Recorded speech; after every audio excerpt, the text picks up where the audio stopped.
Ano bang sukatan sa isang musmus na isipan? Isang bagay ang di ko lubos matutuhan. Ito yung una.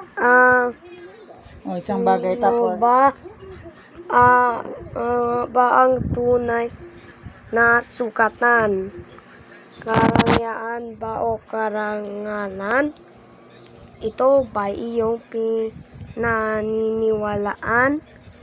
Pagkatao ay di dapat tingnan sa dami ng salapi at kayamanan.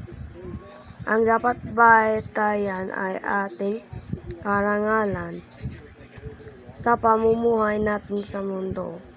Matitiyak bang bawat araw na narito walang nararamdaman o naaapi tayo? Dulot ay pag-ibig kahit kanino. Karangalan natin ay dapat bang timbangin sa kulay ng balat o karunungan natin? Sa karangyaang natatamasa o sa kabutihang nagagawa sa iba? Ikaw, ako, siya, kami, tayo, sila.